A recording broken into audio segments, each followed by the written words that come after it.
الله. وعليكم السلام ورحمة الله وبركاته. الله أكبر الله أكبر الله أكبر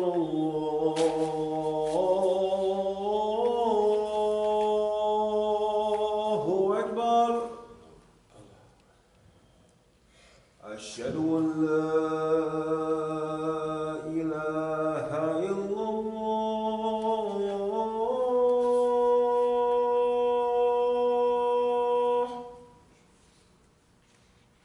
أشهد أن لا إله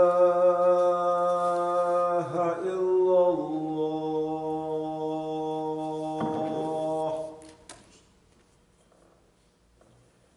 أشهد أن محمدا رسول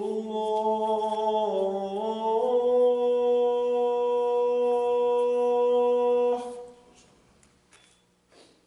أشهد أن محمدا رسول الله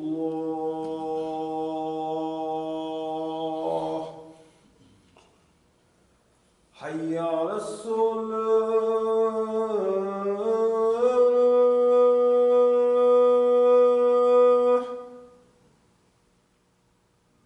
حي على الصلاة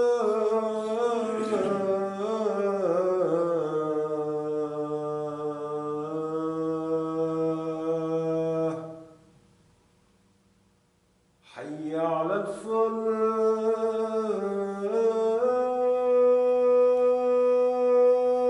الفلاح حي على الفلاح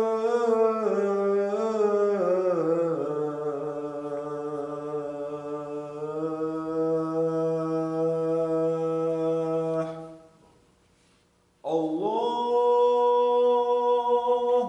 أكبر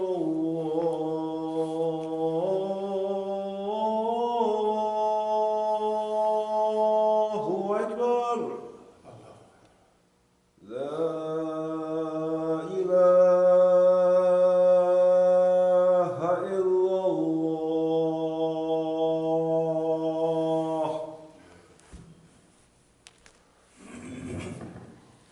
بسم الله الرحمن الرحيم.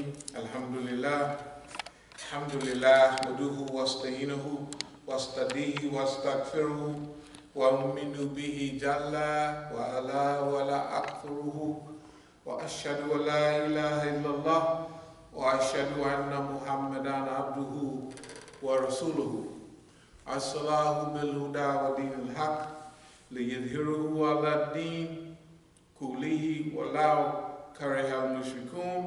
All praise belongs to Allah. We praise Him, we seek His help, His assistance, and His guidance. We believe in Him and do not disbelieve in Him. I bear witness that there is no God but Allah, and Muhammad sallallahu alaihi wasallam is His servant and messenger. Allah sent Him, that is Muhammad, with Deen al-Haq, the religion, the way, the methodology of truth. This way of life known as Islam will rise to its proper position in this world, whether the mushriks like it or not.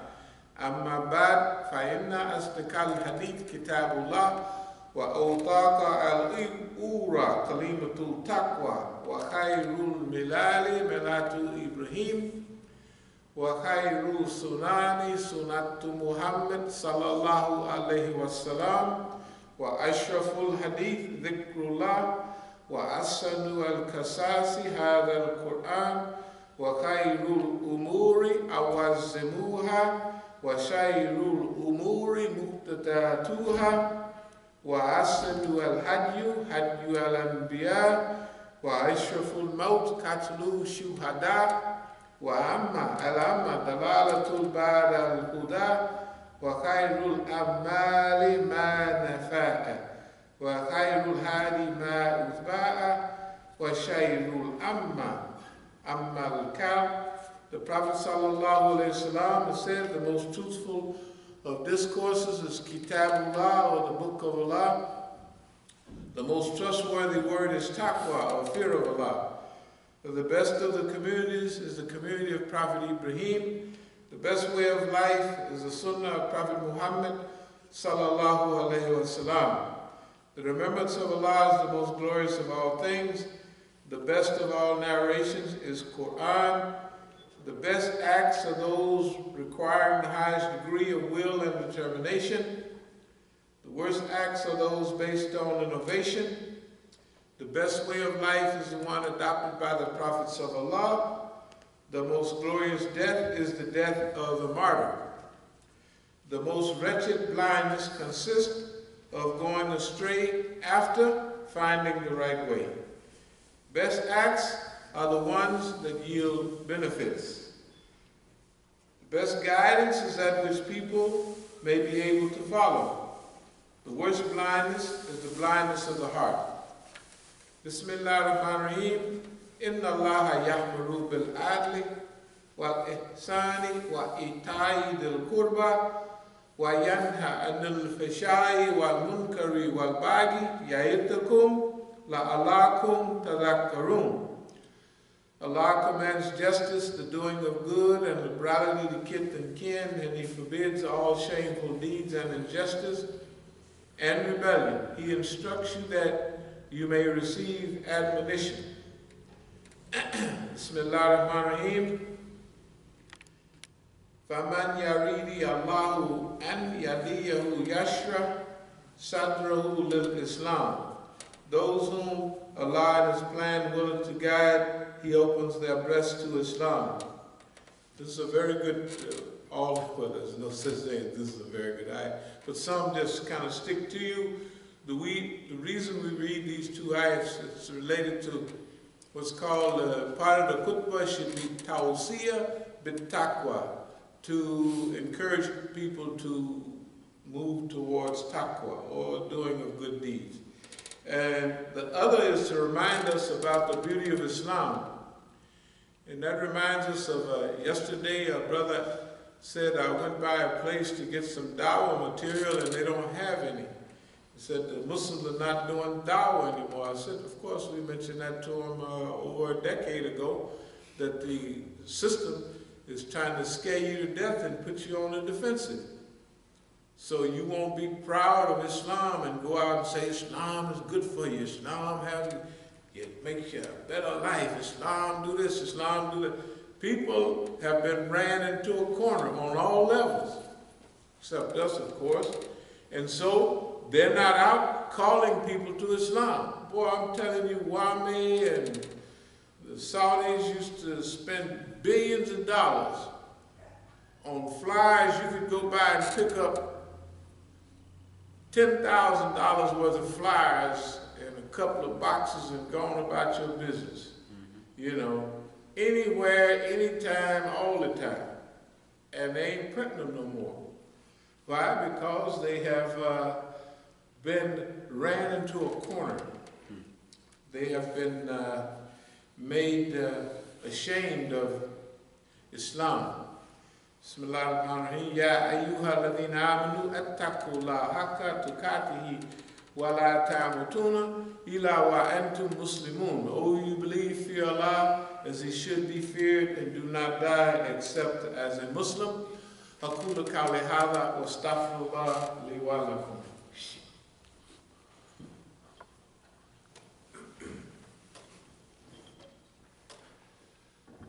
Bismillah ar-Rahman ar-Rahim. Alhamdulillah Rabbil Alameen. Wassalatu wassalamu ala khairul mursaleen. Muhammadin al-Nabi al-Ummi. Wa ala alihi wa sahbihi ajma'in. Amma ba'd. Yaqulu Allahu ta'ala fil Quran al-Kareem. Inna Allaha wa malaikatahu yusalluna ala nabi. Ya ayyuha alladhina amanu sallu alayhi wa sallimu tasliman. Allahumma salli ala Sayyidina Maulana Muhammad sallallahu alayhi wa sallam. Before we begin, I'd like to read a few du'as coming from the hadith and one or two Quranic ayats, so that we will always have them in our mind. Whenever you hear anything after that, you'll be able to related to our original source.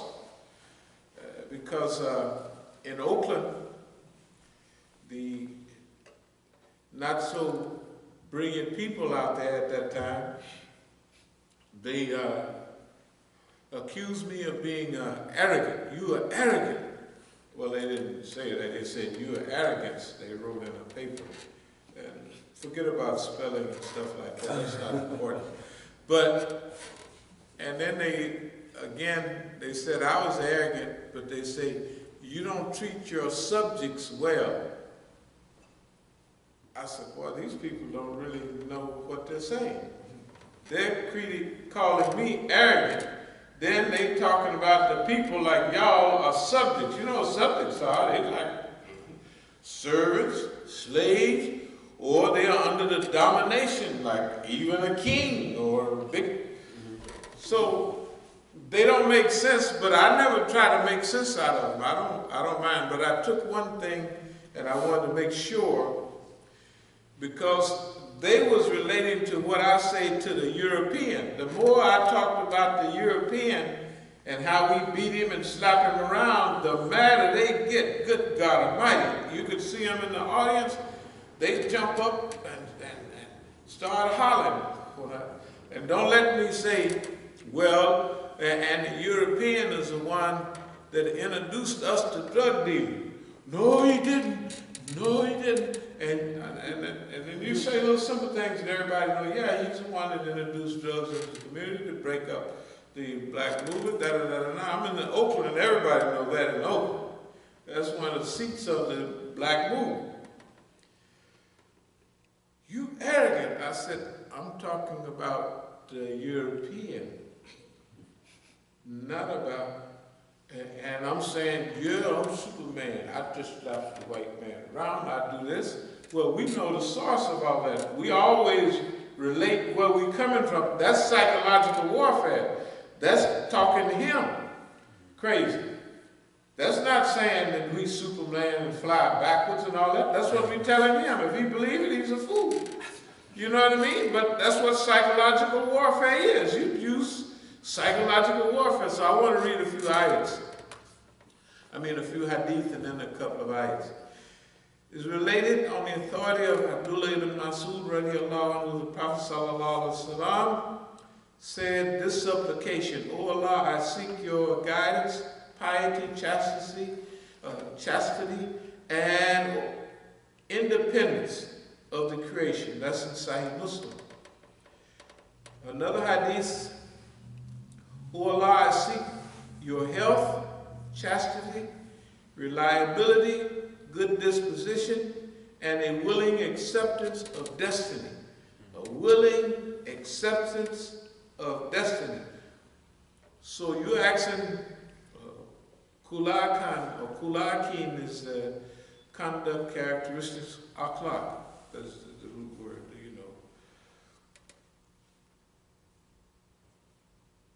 know. Ridaya bil Qudri, that is acceptance of destiny. To accept your destiny. And these are doers that we make.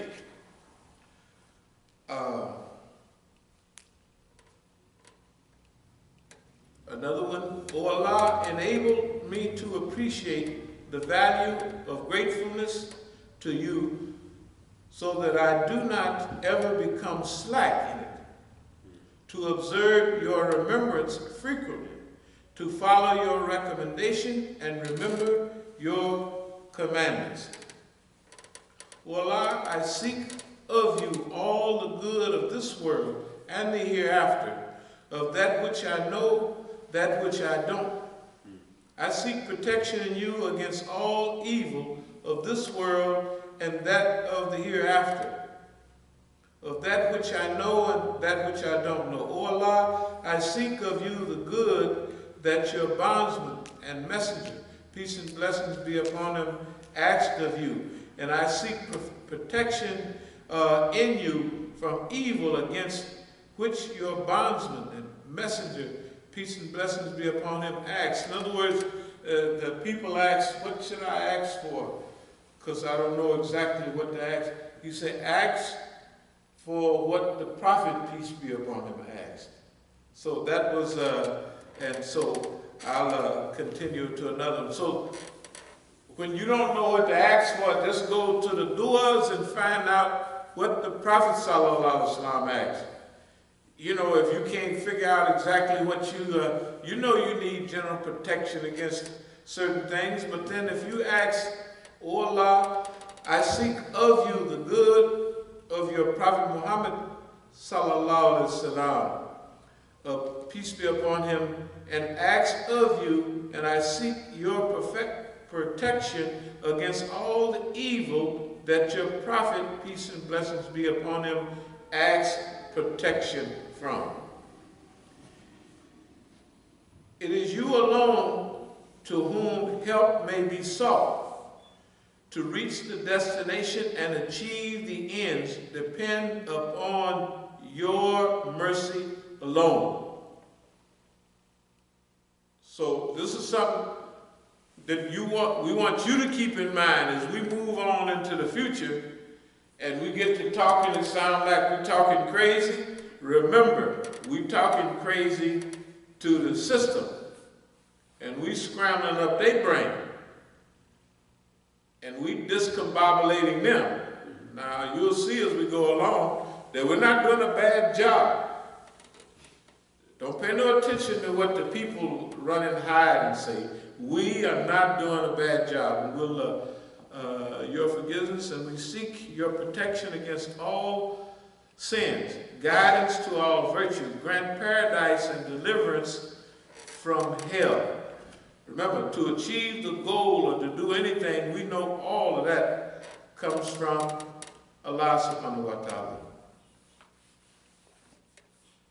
O Allah, I seek of you guidance to deeds that are pleasing to you, perfect reliance on you, and all good expectations from you. Remember, there's another hadith that says, I, Allah, am to the believer is what he expects of me. If you asking Allah, "Oh Allah, I just want to get over this cold." Allah, get you over the cold. "Oh Allah, I just need a job." You get a job, you know. That's what you expect from Allah. Now, why not? You can't ask for nothing that Allah, you're not even, your mind, you can't ask for nothing that Allah can't give you. You're just not equipped to. You can't form the idea, it's just not possible.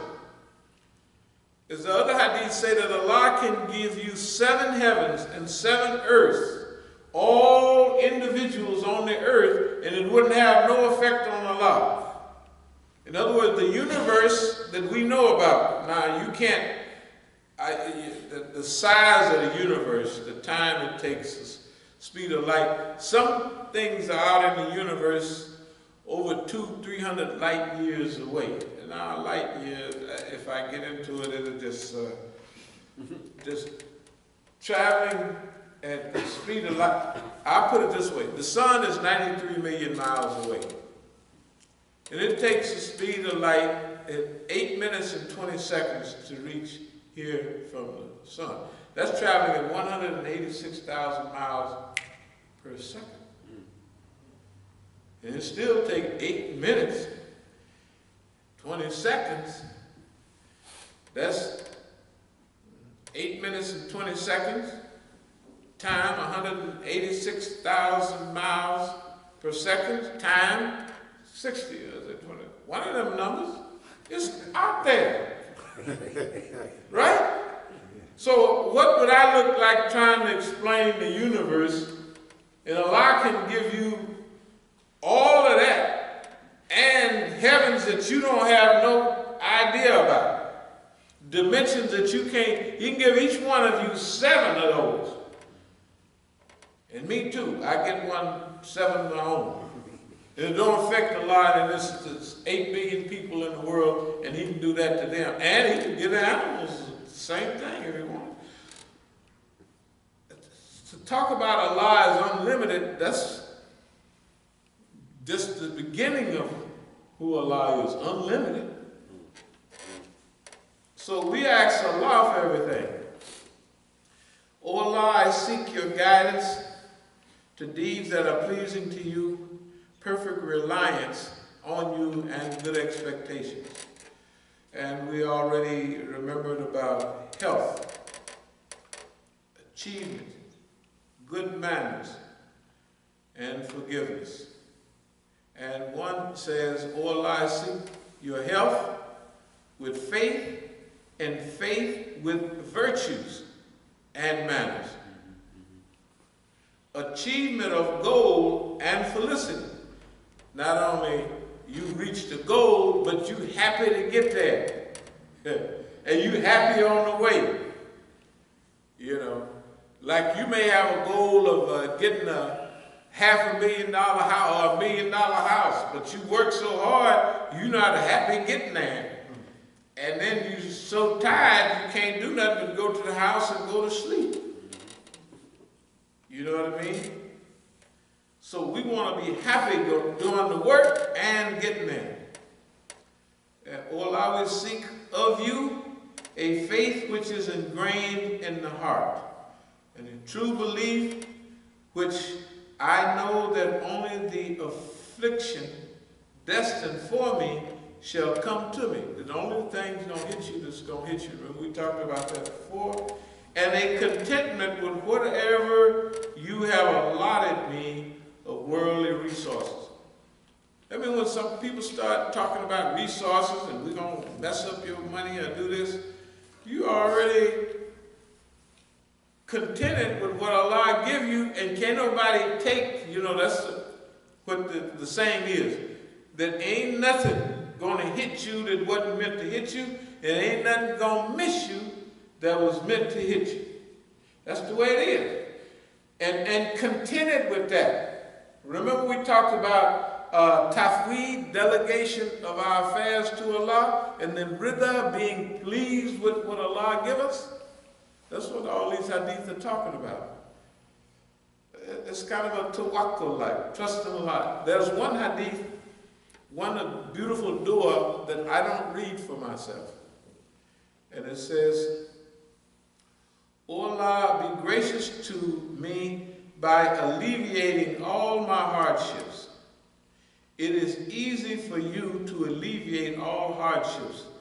I seek of you ease and security in this world and the hereafter.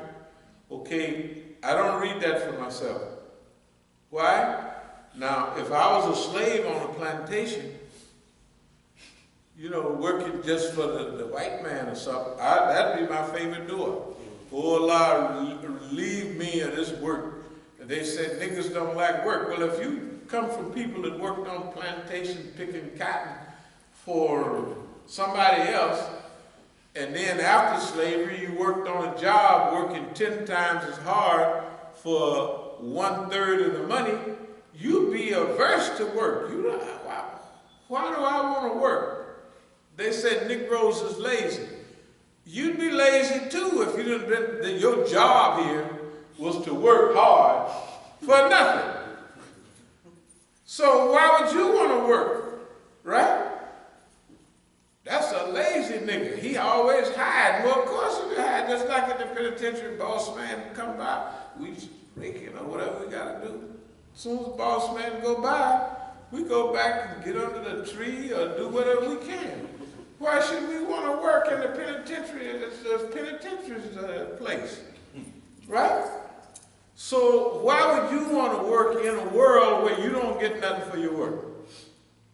But if I was a slave, I would say this to all the time. Oh Allah, be gracious to me by alleviating all my hardships. But see, we have another mission. And I'd like to balance that off with if I can find it here, what Noah says. We read it all the time by the English meaning. Relate to them the story of Noah. Behold, he said to his people, O my people, if it's hard on your mind that I should stay with you and commemorate the signs of Allah, yet I put my trust in Allah. Get ye then an agreement about your plan and amongst your partners, so your plan be not dark and dubious, and then pass no your sentence on me and give me no respite. So we're relating back to a mission. Noah had a mission, and the people was giving him trouble. He didn't ask for alleviation of the job or nothing. He said, hey, y'all don't like it, what I'm talking about? Well, that's too bad. In fact, all of you get together, talking that trash. All that's what Noah said. Don't say Imam Musa said it. I'm just extending on it. You heard what he said. In the Arabic, is way stronger than what I'm talking about. If you don't like it, all of you get together. All of you get together and get you a open, clear, specific, detailed plan. He says, so it's not dark and dubious. So some people know about it, some don't. No. All of you get together and get busy, and don't give me no break. Don't say, oh, Noah's 900 years old now, we're going to take it easy. So don't do that. Noah's now 450 years old. You know, he worked with the people for 950 years as you count. So that means it's the same years, and because the Quran says 12 months as you count. So it was 12 lunar months then. It wasn't no special 2-month year, so he lived 900. No, he lived 950 years he was working with him. I don't know exactly how long he was here, but he was doing his work. He was amongst the people active for 950 years. That's what the Quran says. So he didn't ask the people for no break. So we're not asking the people for no break too, because this is our hero on that subject. So we're doing what Noah said. That's what we tell the European. We're not asking him to be kind and gentle to us, because we're African American and we had a lot of slavery and been brutalized. When the police be dragging me to the penitentiary, this is right now, I mean, this ain't long ago, going through it, I said, don't give me no great cracker. And of course they don't, they get busy. I don't say, well, it's so poor 69-year-old gentleman, y'all don't want to hurt the brother, do you? And they twist you up so much, then when they letting you up, they say, and they taking the cuffs off. That means they got your head into the ground, they got your body all into the ground, and then they taking the cuffs off. Now don't you, because I got a record of fighting, especially at Oakland. So they don't know. The first thing I did, I stayed on the ground and did push-ups. You know why? Because when you're old and your body's all twisted up, you can't hardly move.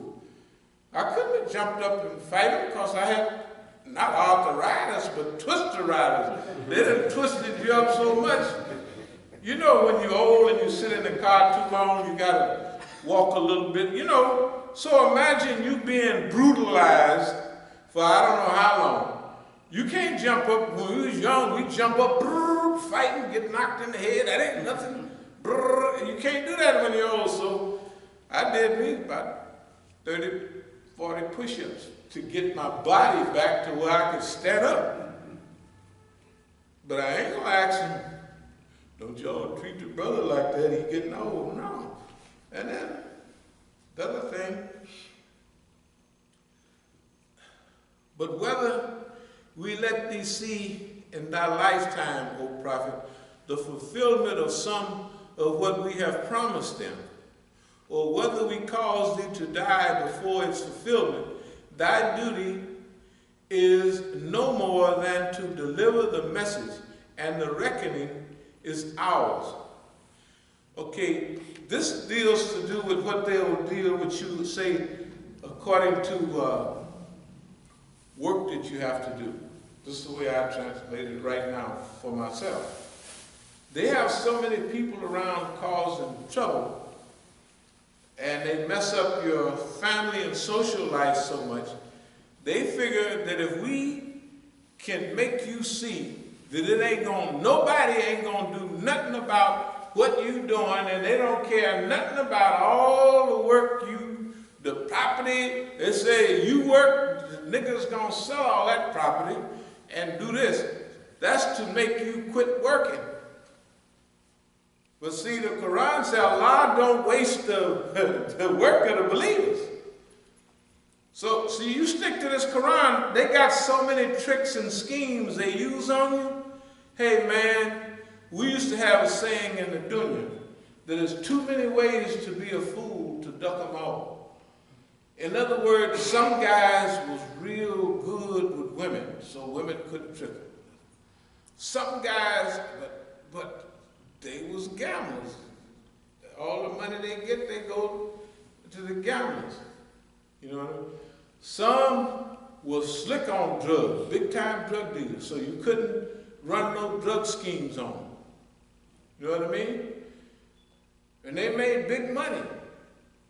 And if you call them on a beeper, they say, okay, they go to the phone and say, wait, what's all that noise? It's a track.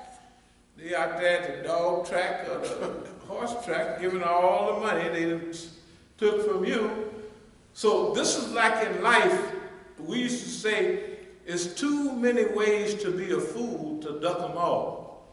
In other words, no matter how slick you are, you're going to get caught by something. That's not true in Islam. If you follow the deen, ain't nothing nobody can do to you. That don't mean just a philosophical following. That means implement. You're studying the Quran, you're studying the Hadith, and you're implementing the experience that you gain in life. That way, all of the schemes and tricks, which are thousands, they'll pass you by. But if you depend on your slickness in the earth, and that's it, hey man, you're going to get tricked up some kind of way. All the people, remember how many people lost their houses a little while ago? Go back a few years back. What happened? The white man, property is something that you could count on. It never was a devaluation property. So they studying all the people, just like they study what the people want now in politics, right? So they give them, they want this, Republicans want that, they give them Trump. They wind them up and send them out. Democrats want this, so they wind up Sanders, wind up Hillary, and they run out. And when it's all over, Hillary will lead the pack, and what's the name? Will have brought all the young people in. You know what I mean? And he'll say, well, you got to go with her. She done moved in our direction. Right? Towards popularism. She done moved from a center, right to center conservative, over in our direction. They done already figured that out. Why they send that old man out? He ought to get close to die. He older than I am. What he gonna be doing? He's older than Reagan was. Reagan was almost dead. You know when Reagan was in the White House, when he got shot, what's the name? McFarlane came to see him in the hospital. His Secretary of State something. So he was giving him a rundown. He said, now, who are you now? Secretary of State. That's like asking his wife. And then what did that old Nancy just passed away the other day? Right after Reagan died, this is only a little while after, you know he was crazy. If he was off, she says, Ronnie is out there and we can't reach him. That means Ronnie gone. Poor Ronnie was stretched out. He was already crazy when he was in the White House. But he could act it out. They'd wind him up. Anyway,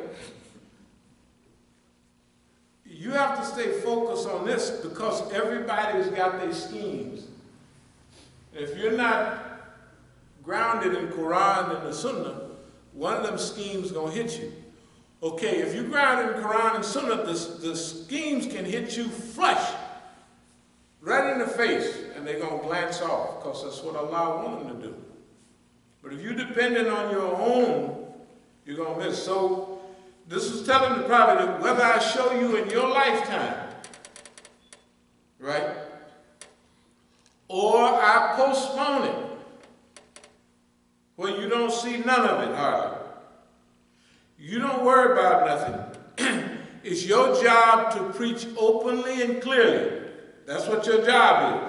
And I am Al-Hasib. It's my job, is what Allah is saying, to keep account of these crazy people. There's one more ayat that I want you to remember, or a portion of an ayat or two.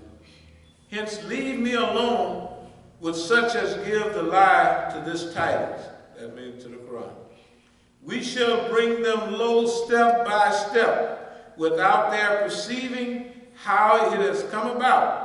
For behold, though I may give them rain for a while, my subtle scheme is exceedingly firm. This is what Allah is saying. Don't worry about the folks. They plan, and Allah plan. Who's the best of planners? Allah is the best of planners. That's just a term used in Quran. It's not necessary for Allah to plan. That's necessary for you. But it's just giving us some... remember, the Quran is in human words. And human words was made for human beings. So Allah is breaking it down so you can understand it. But there are some things that's clear in the Quran. Very clear. There's other things that are kind of out there. Mutashabihat, that means they're allegorical. Now, it says those who have a disease in their heart, they follow the part that is allegorical. So, when we used to use Maulana Muhammad Ali's translation of Quran, that's come from the Qadianis. Basically, except for a few ayats, it is the best commentary. It's better than Yusuf Ali in the translation and in the sources, except for a few that relate to their crew. So in that one, they say the blear-eyed or blue-eyed. So you know what we translated that, the blue-eyed white man. Because it was the disease in the teacher. The teachers was disease. It didn't mean no white man, blue eyes. It meant glaucoma, like they got a, gishawa over their eyes, a curtain. But I mean, when the lamb gets to translating, there ain't a whole lot you can do about it. If you're in the crew, it's just go on with it, and But the lamb wasn't all wrong. He was just not wrong on religion. He wasn't right on religion at all. But all the other stuff, like just normal day-to-day foolishness, he was right about that. Yes, sir. He called the European all kind of names, and don't nobody disagree with it. Okay, oh Allah, grant me security by your power. Allow me refuge in your mercy. Help me spend all my life in your obedience, and let me die at the performance of my best deeds, and bless me with paradise as a reward for it. Basically, this is like the hadith that want the best deeds to be at the end of your life. And there's statistical stuff to prove that most people are happier at the end of their life than they are at the beginning.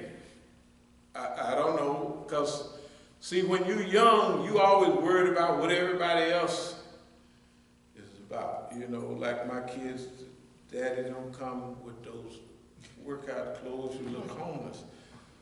I said, those kids up there, I said, just because your daddy has $500, $5,000, and it's $1,000, $500, that don't, do you think I care anything about what those kids, now when I was a kid, I felt the same way. But I'm trying to teach them people ain't gonna help you and they can't stop you from doing nothing. The best lesson you can learn, one of the best, is don't you worry about nothing those kids are thinking about, because they don't know nothing themselves. They don't know nothing. They can tie their shoe, they can go to the bathroom, and that's about it. Right? Tell the truth. They don't know a whole lot of nothing. You can't tell a kid they don't, and don't let them get to be teenagers. They think they know everything. I said, well, I've been spending all this time here not to know nothing. And y'all just got here last week and know everything. Y'all are really quick at picking up stuff. You know what I mean? That we've been trying all this time and missing everything, going all over the world 4 or 5 times, still don't know nothing. But I just want to try to wrap up by saying, what are we going to do right now? As you see, we're getting our videos ready. This is As-Sabiqun Strikes Back, not the Empire Strikes Back. As-Sabiqun Strikes Back. Now remember, the language is changing now. The language has changed to psychological guerrilla warfare, for what we are doing dealing with our enemy, and what we have been doing dealing with our enemy. You know, so if the language sound like the Negro is supersonic, the Negro can fly backwards, the Negro is Captain Marvel or Superman, that's part of psychological warfare. That's for them. Okay? Now, no matter what you say, as we go over some of this, you will have to see that something has been working correctly. The first thing I want to start with is, by the way, instead of legal things, we're going to deal with some of the things that we're dealing with right now. The main thing, we're going to deal with, like, for me, personally, we're going to put up a website, and this website will be, you know, a petition website. How do you put up a petition? What's the petition? The petition is we'd always been wanting to play with the government with you know where they have a stand your ground law? You know, where you can shoot, especially niggas down in Florida and other places, if the people been bothering. You remember when they shot Trayvon Martin, he wasn't bothering nobody, but the guy said his tree is a stand your ground law. Well, we need a stand your ground law against the government, right? Not a stand your ground, but even higher. It deals with your right to privacy, deals with your right to security, it deals with your rights as a human being, you know what I mean? And so I'm going to put up, maybe try to get 100,000 or more signatures, because I want the right to defend myself openly against the government. And I want to be able to train 10 men with the best sniper skills and everything else, right, to defend me. Yeah, right. You have to defend me, and after a while you'll see why. It'll make sense. And I wanted in this amendment, right, a special amendment, I want in this the right that the police don't have no right to come up on me unless they show me their identification and they ask me, can we talk to you? Can we talk to you? Can we get within 20 feet of you?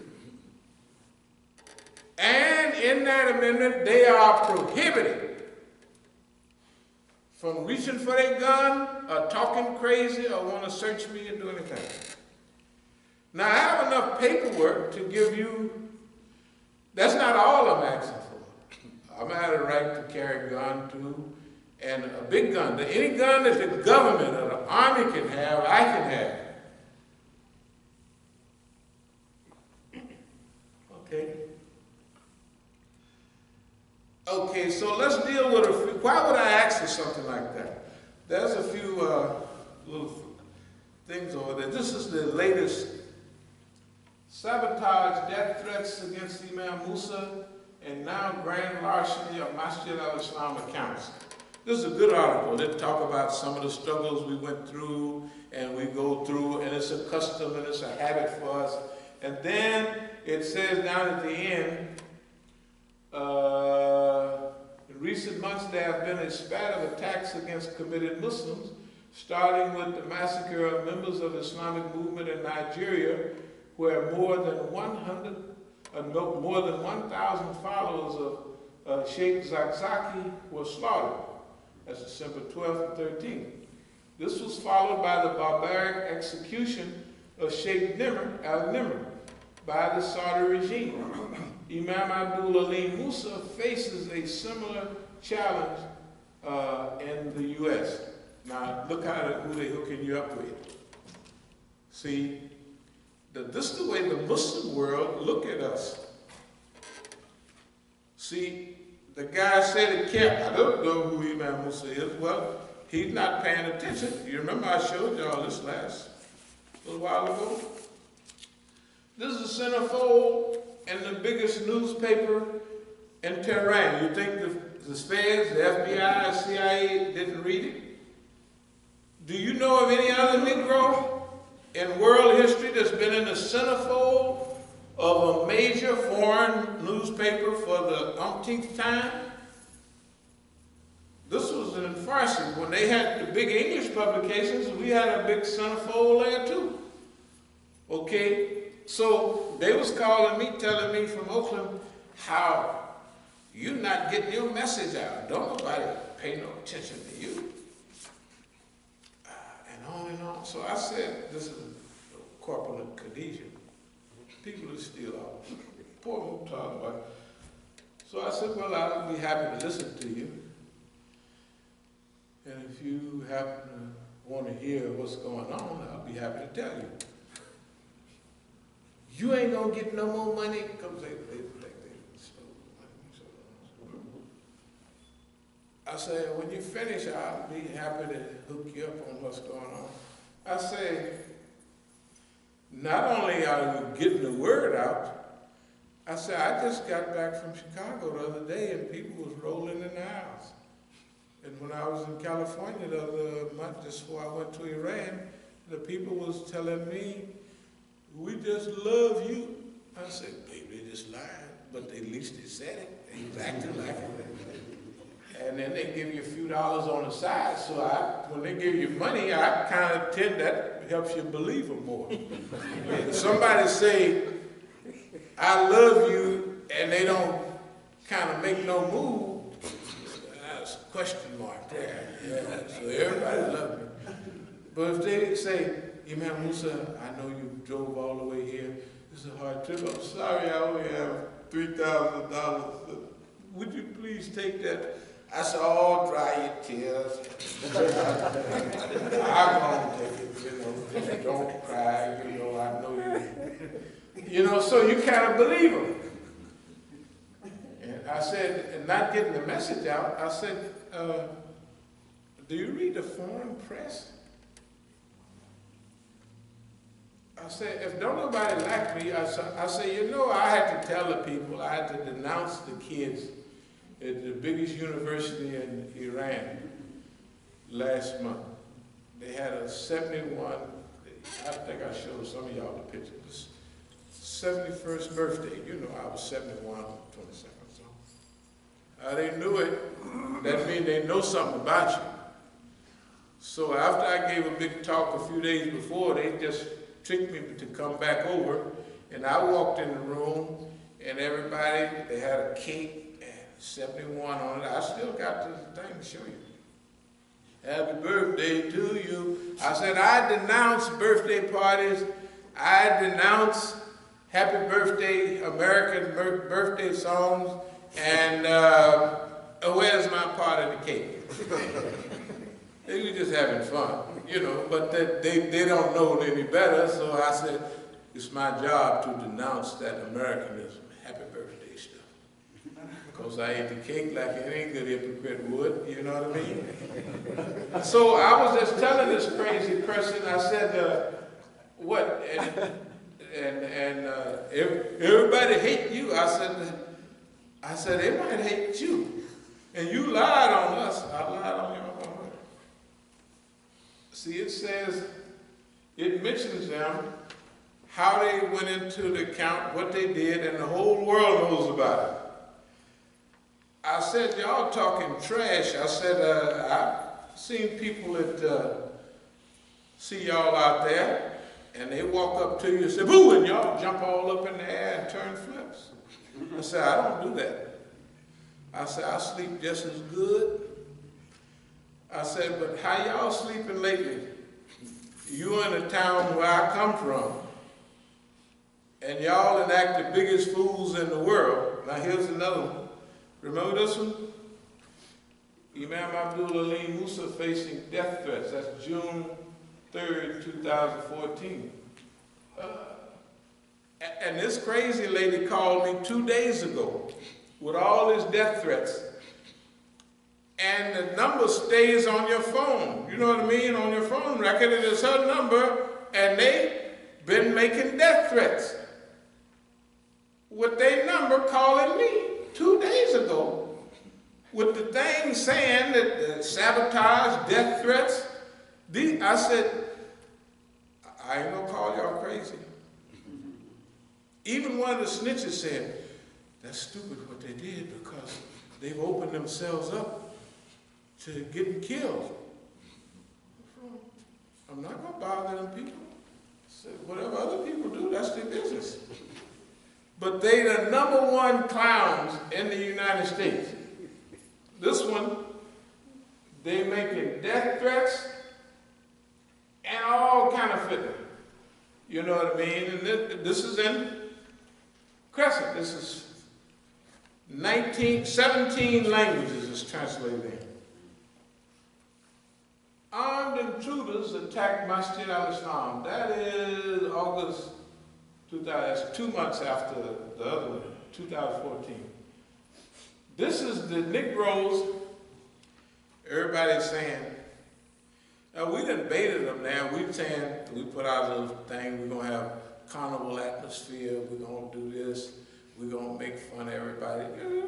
Nothing. Here they come. Arabs with guns, you know, Negroes with guns, and they all pointing in one direction.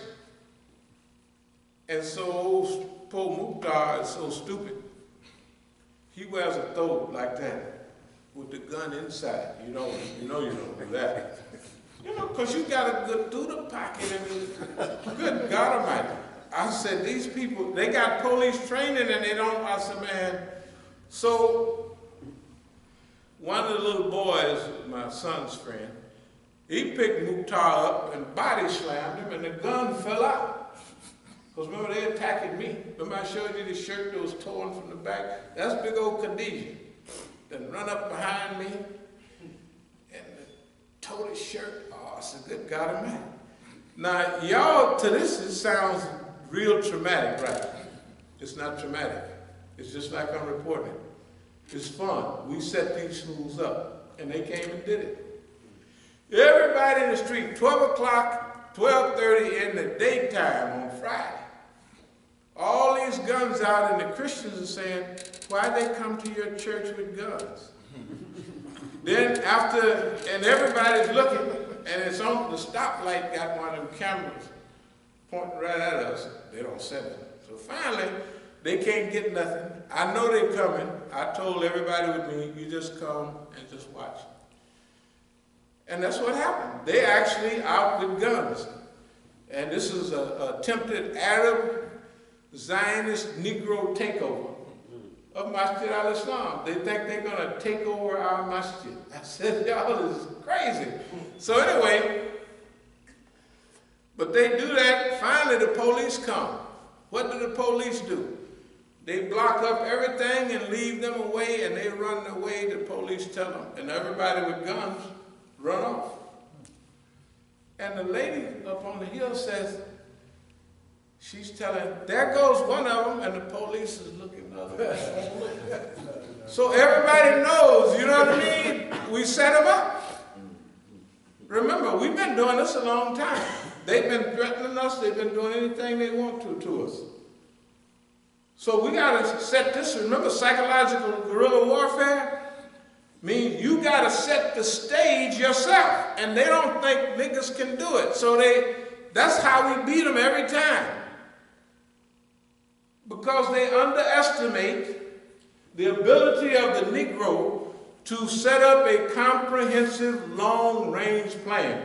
Do you remember we talked about delay a long time ago? Delay and contentment? Well, that's what we do. We still do it right now today.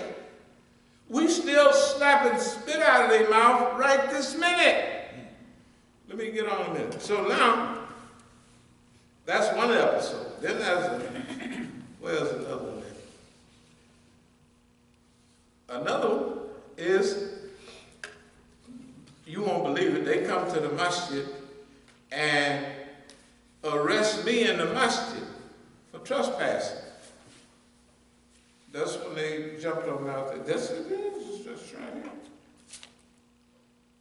Now this goes worldwide now, don't forget, this is a copy out of, you see that, Crescent International. Everybody in the world knows about it. About all of this.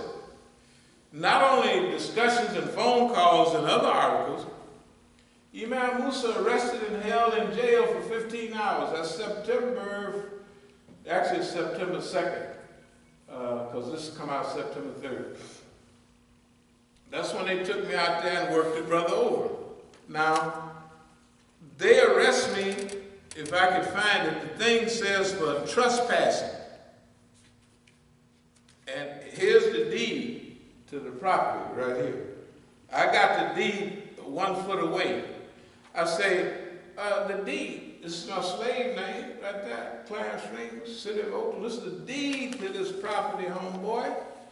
I said, the owner is Masjid al-Islam. But you see my slave name, my address, my slave name for the taxes with the city stamp on it. What are you talking about? Trespassing. The owner wants you to leave. I said, the owner is Masjid al-Islam.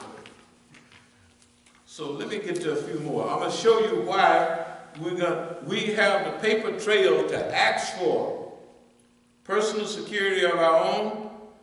Reparations, we just asked for $10 million. But we're going to have, don't make no difference what happens. We're going to still have a petition, an online petition, right? And 400,000 people. We may get 200,000-300,000 people. We may get 500,000. We don't know, but that's what we're going to do. They say, you ought to get a lawyer. In fact, that's what they want us to do, get a lawyer. We get a lawyer when we get ready.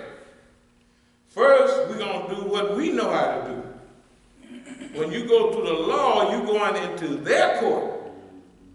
When you go online, you're going in your court. Now, you want to play ball on their court or in your court? Right? Home court advantage. In their court, what the judge say go? Is the judge pro-you? Pro-FBI? Pro-CIA? Or is he pro-Negro? Right? You can't get a Negro judge that's pro-Negro. Right? You can't get a Negro judge. They give you much time as white folks do.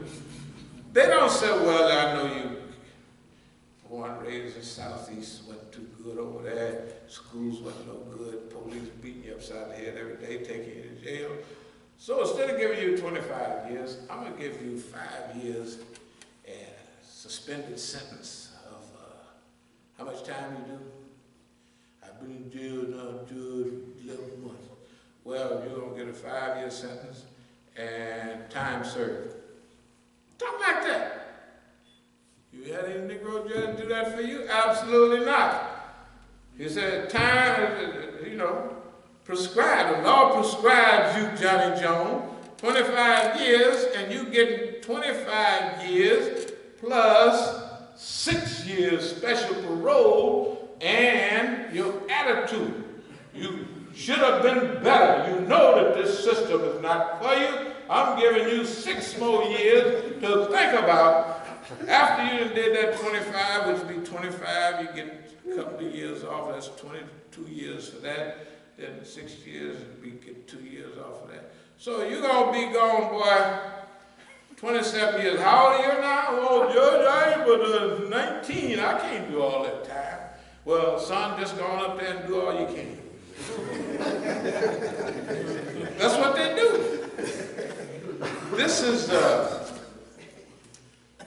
an airport arrest. This is a release and detention. I'm supposed to catch the plane coming in San Francisco Airport coming back here. This is June 23rd, 2014. This is right after they done draw guns and everything. You know, this is a real hectic period, nice period.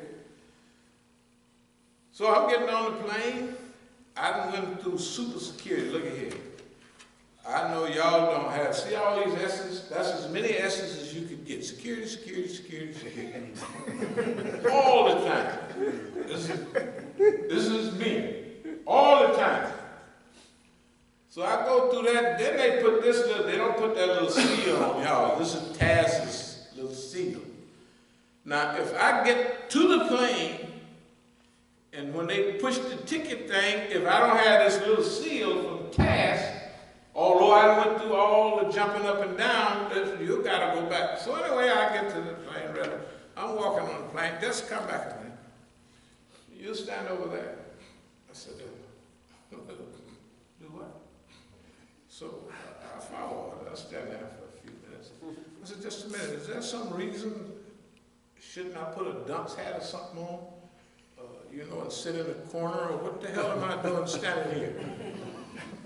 You know, I'm 68, 69 years old. Why am I standing here? You just standing there. I said, hold it, no. So I start hollering real loud, because I want witnesses, which I got witnesses for all this. I said, why am I standing here? What is the problem? There's TASS. They done came from down at the front. They're right here. They done gave me the seal. Why am I standing here? You trying to make me look bad in front of all these nice people? Trying to make me look like a terrorist or something? So when I get on the plane after messing with y'all, I sit down next to somebody, how you doing? They do. I say, I don't like the way y'all treating me. I'm selling wolf tickets now because I want everybody to see, to remember this. So that plane, when I call that to court or anything else, all I got to do is get the flight schedule of all them people, and all those people were witnesses that I was walking on the plane, and then they got me standing there. For what? They got to have a reason, right? They don't have a right to do anything that they want, but they mess with you so long, they begin to feel like they have a right to do what they do. So when they tell other people, whether it's in a bank or any other institution, do this to that man, they do it because it is coming from a system. That's why we are developing our petition right against the system, federal, state, and local. And remember, they always tell you what? Get a paper trail, right? I can't bring all that. In fact, I'm going to go on and just wrap it up. You know why? It's too much paperwork to show you, and then you'll be mad at me. But anyway, here it is. S's. Security, security, security. The next flight, S's. If they forget to stamp them on that, they write them down here in hand. S's. Super security. So I cannot get on a plane. When they talk about the no-fly list, that's me.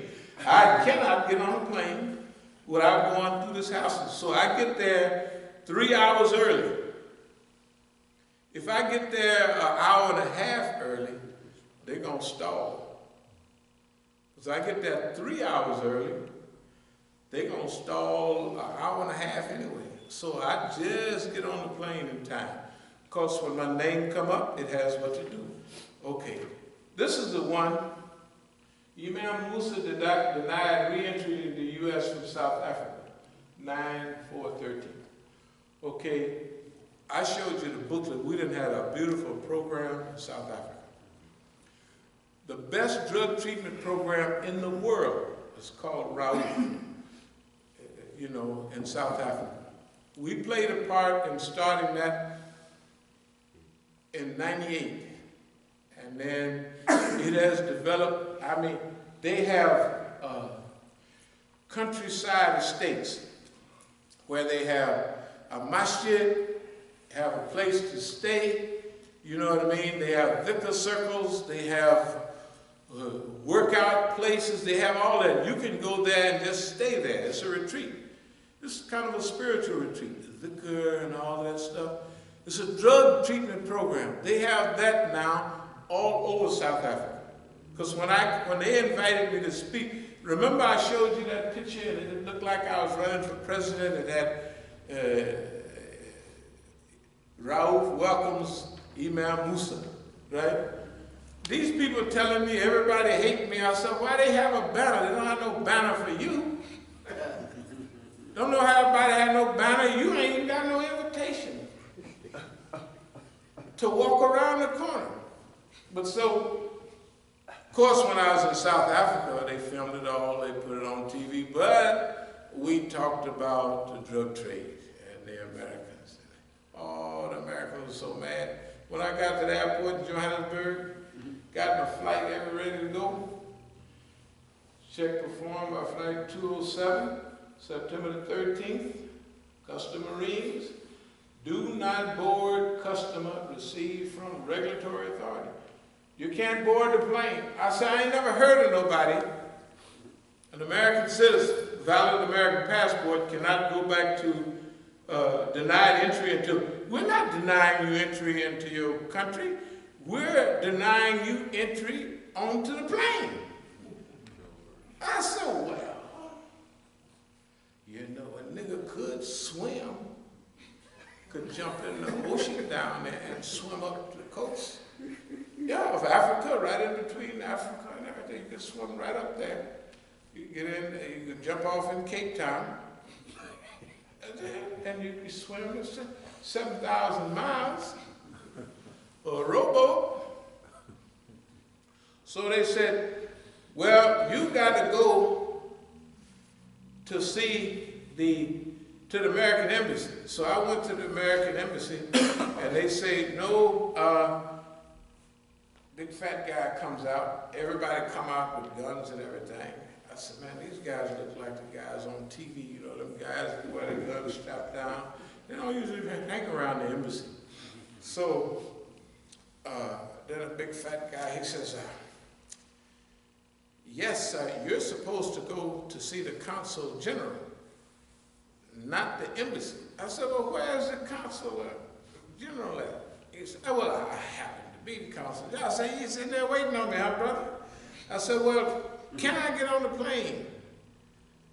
Today or tomorrow? It's too late for the... So, well, tomorrow we'll fix it up, you can go. So they called me and said, go on to the plane. So I go to Johannesburg Airport again. Now, suppose I would have spent all my money. I didn't have no friends and I was broke. The brothers just took me back home and I just spent another couple of days enjoying myself. Suppose I didn't have no money. I'd just stay there in the airport like I did in Atlanta at the time. They held me up down there. So anyway, I'm telling you why we need a petition to protect ourselves. 3 times they done jumped on the, 2 times, well, they jumped on me up down here to D.C. and right over here on the, right over here, what's the place?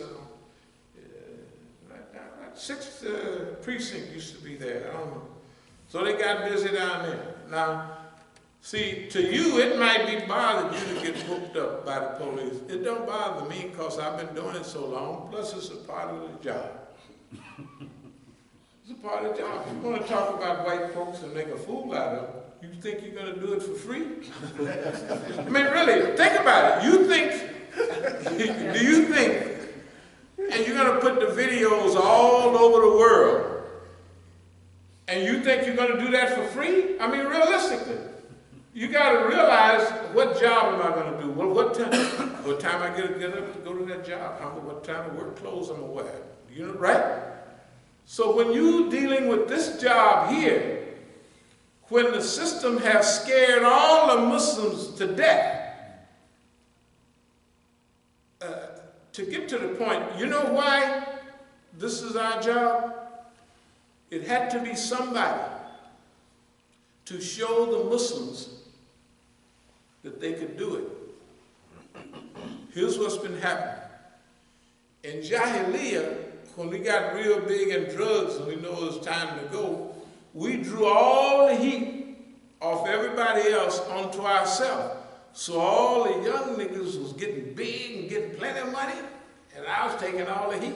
But I was getting ready to leave, so I didn't care. Right? What we have been doing here consciously, and now don't forget now, we've talked about this stuff, and I'm not saying stuff all of a sudden. We have talked about this in this masjid, that our purpose is to draw all the heat we can on ourselves away from the scaredy pie, sweetie pie Muslims, so they can build up. Look at them all over. Man, the masjid is so big. There's so many people praying in the masjid, right? And they scared, right? All of them. Okay, what it was our job to do was to give them time to build up.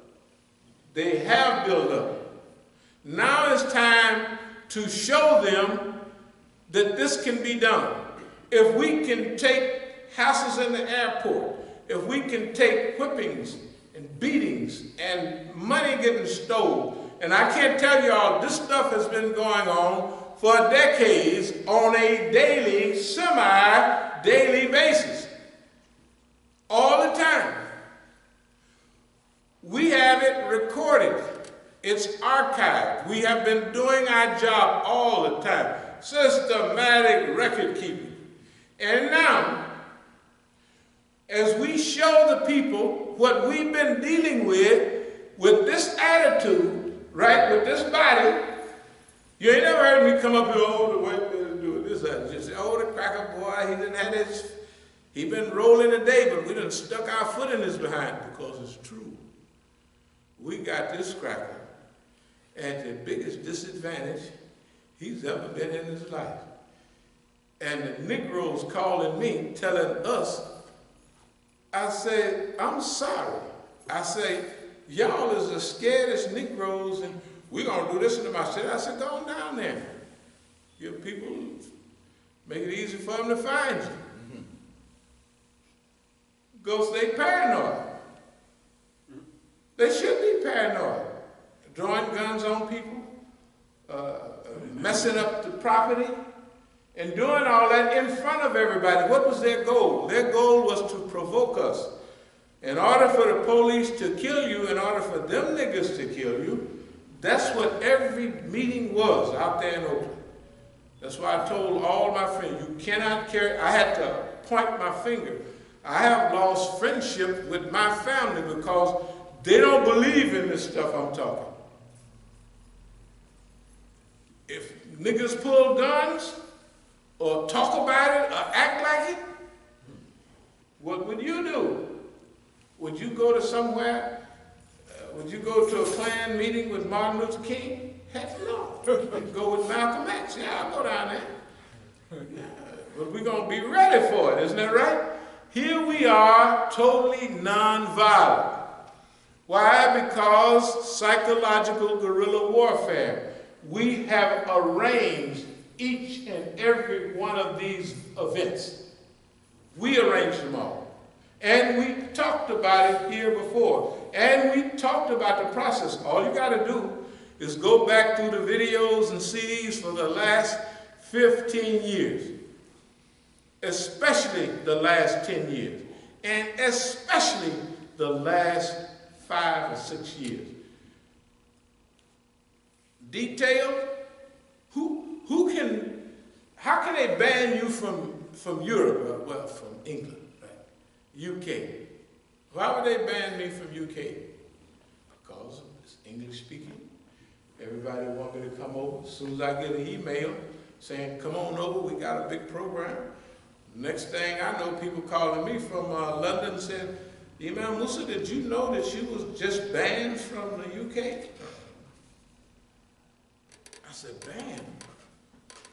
I said, that's like banning me from UK, is like banning me from Vermont. I'm not going to Vermont. I don't care about being banned from nowhere. But they banned you.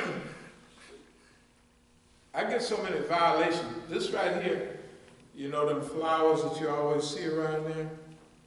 They wrote a debris or something, saying it's weeds. Then the guy came back a couple of weeks later and was coming to take pictures. He's taking pictures of flowers. He said, this thing says debris and weeds. I said, because whoever wrote it says excessive vegetation growth, including but not limited to some of the poison ivy. You know where every year it was tomatoes, sunflowers, and all of that? They call it that vegetative growth, which it ain't lying. It's vegetative growth. Yeah. And it's a notice of violation. So when he come back to put the final thing on there, all the flowers is blooming and everything, and he says, he's talking to the lady on the phone. Just a minute, I get with you, brother. And she's telling him, well, isn't it debris? Isn't it? He said, it's flowers. It's flowers and stuff. So he's trying to figure out, he says, some of those flowers are going over the border. You know where you have a little wood border there? He says, some of those flowers are going over the border. I say, it's going on my property, and it's just a stick with flowers on it. I said, they all grow like that. You ain't wrote nobody else. I said, in fact, it ain't nobody else around here got a pretty flower garden as we have. And you trying to write a ticket on us for having the prettiest flower garden. Because down at the house, people can take pictures of them sunflowers. They don't see that in D.C., right? They stop by and take pictures. Then, all the vegetables we had, cucumbers and all them big old squash, the squash was this big. And we had a janaza here, and we had a big buckets full of, we gave all the stuff away. The neighbors and the people loved it. I'm telling you, but the city don't like it. So this flight here in South Africa, look what the dummies did. They wrote this thing on the duty schedule. I got everybody's name that was on duty. I figured they must have been doing it on purpose. So I'd have access to the whole people that was on duty at Johannesburg Airport that day, their names. This is the duty roster. I just put this stuff, and they wrote their little stuff on there, and they gave that to me. I said, thank you very much. So when I get ready to put a case, I got the whole duty roster. Everybody was there. You see what I mean? See, when Allah want to help you, Allah be helping you, man. So that's what I'm saying. Why are we going to, well, like I said, this is just a smaller version of this thing. Okay, now, paper trail. City of Oakland, slave name, da da da da. This is when they took me to jail and took my money. It's just $11,000, that's all. But they feel like they can do anything they want. So, did they follow up on anything? The Internal Affairs Division remains committed to ensuring professionalism and accountability throughout the Oakland Police Department by investigating all allegations, and it's a bunch of jive. They ain't did nothing, they ain't said nothing, they ain't gave me my money back, and I told them when they taken me to jail for being in place with my name on it, for trespassing in a place that we've owned since 1981, and I got the deed 2 feet away. Okay, there's another good one. Open letter to the Oakland Police Department. When I went there, just tell them about the Oakland police and their drug dealing and everything. And see, they can't refute it because I was there. And every time they open their mouth, I stuff this stuff down their throat. Who was on the vice squad? Who was taking money? The red freckle-faced guy on the vice squad with 2 freckle-faced children from prostitutes, and they supposed to be fighting prostitution. The vice squad, that's what they used to call it then. And the biggest prostitute, finest prostitute in town, got 2 red freckle-faced children, looked just like the head of the red freckle-faced vice squad leader. You don't need no DNA, because you look at them kids, you just say, that's the daddy. It ain't no, and everybody knows it, you see what I mean? So anytime they try to defend themselves, the FBI come to the Masjid one time in Oakland, we just want to see if it's rough son Johnny. Says, rough son Johnny, get out of this place. That's the way I talked to him, of course. I said, y'all ought to be tired of selling dope and killing black people. That's not true. We don't. I said, is that so? So I started running. He said, well, some of the people. I said, no. The system. So you may not deal dope yourself. So UK border agency, this is when I'm going to Lebanon, guess what they do? Take you off the flight, turn you around, send you right back to DC. They don't ask you, did you buy a ticket or, this is last month, Oklahoma Bureau of Narcotics, Oklahoma uniform violation. Oh, I'm just driving back from California. Guess where? I'm right in front of El Reno. They just try to be funny. Right in front of El Reno, Oklahoma. You know, that's the transit point, it's penitentiary now. So I felt at home. Well, the dog, can I search you? I said, because you got this coat on. I said, no, you can't search me. Well, my security, I said, your security is not more important than my rights. You can't search me. Well, put your hands on the car. Fine. Then another one comes and say, you can take your hands off the car. I said, oh, no, not the brother. Because dropping your hands off the car means I got a gun right here. I said, you ain't fooling me. My hand is on this car. But you Oklahoma, I didn't even know they was Bureau of Narcotics, but you Oklahoma crackers got your guns all tied down, bulletproof vests on, and that old cracker look in your eyes. So what's wrong with y'all? You think I'm a fool? Take your hands off. You can take your hands off the car. How's all? And the dog smelt narcotics, huh? They done towed the van up. It took me 2 weeks to put it back together. The dog come up to the car and then run right back. Now, if he'd have smelled dope, not that I sold dope and know what the dogs do, they bark and they circle around that dope. This dog went up and run right back. So yeah, the dog smelled dope, but it don't seem like it. Well, we gotta search the car.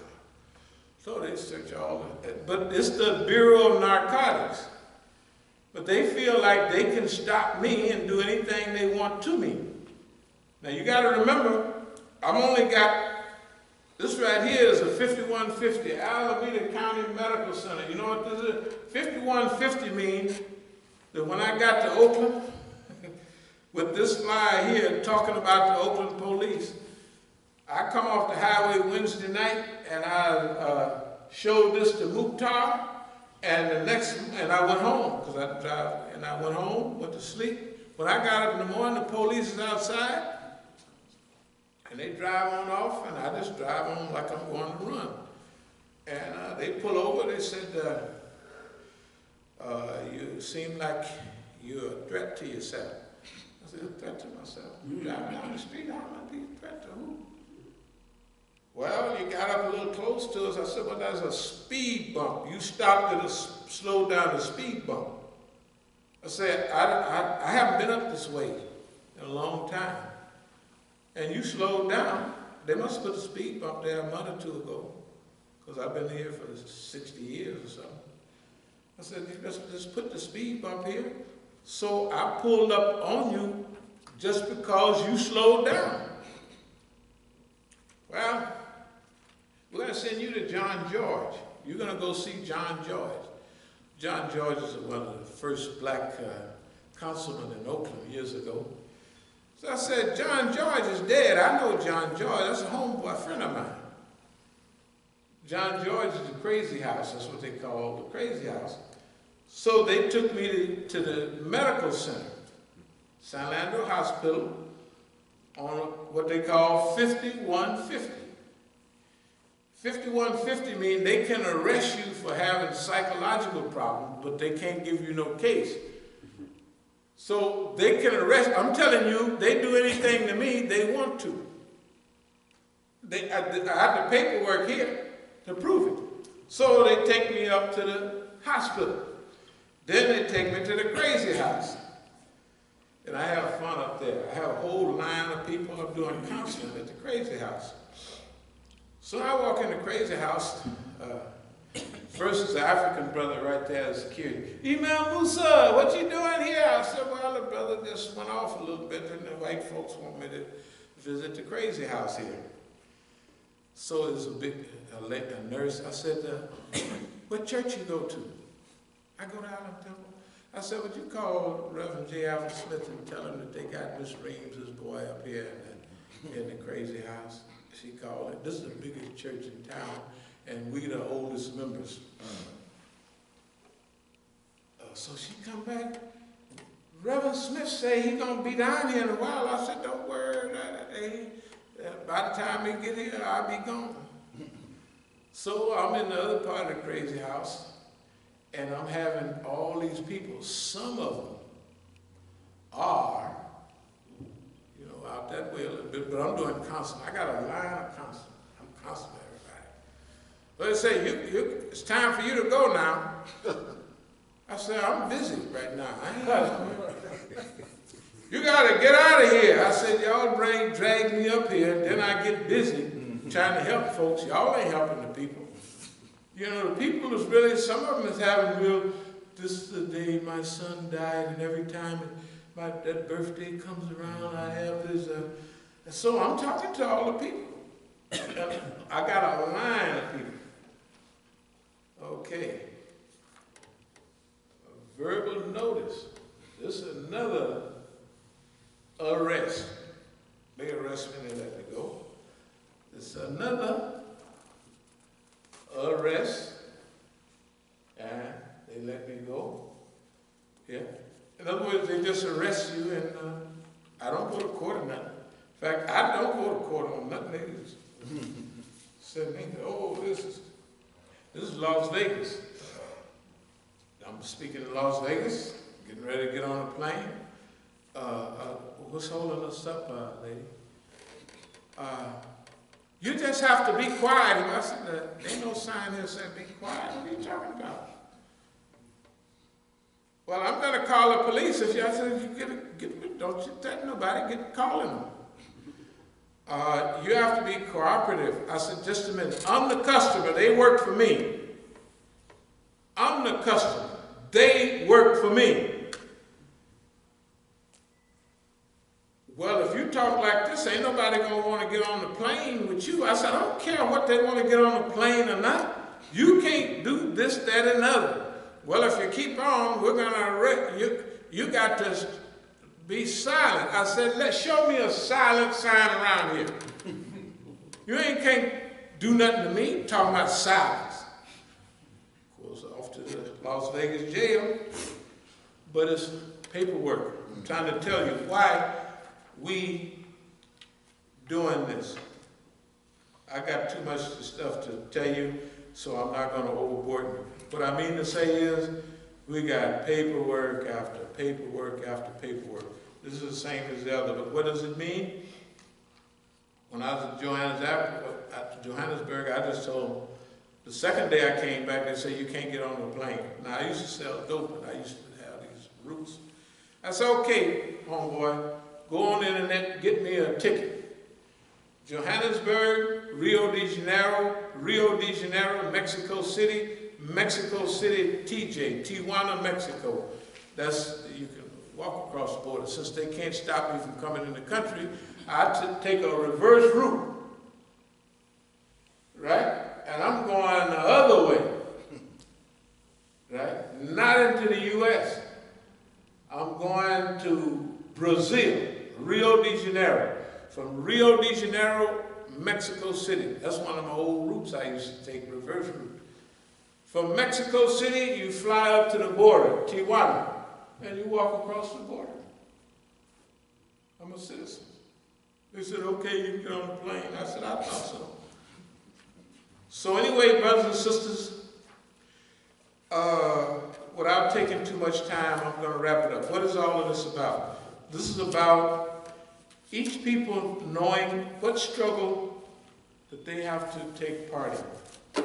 Our struggle here in America right now for this period of time is to show the immigrant community and the fraidy cat Negro community that you don't have to be afraid of the system anymore. You could stand up for yourself.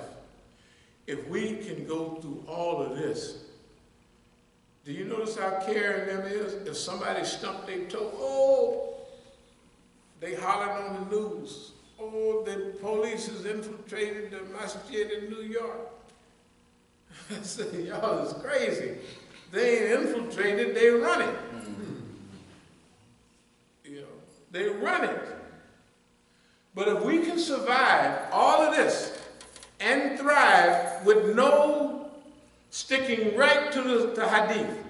See, if you fight a big system like this according to tactics of the humankind, it's a big deal.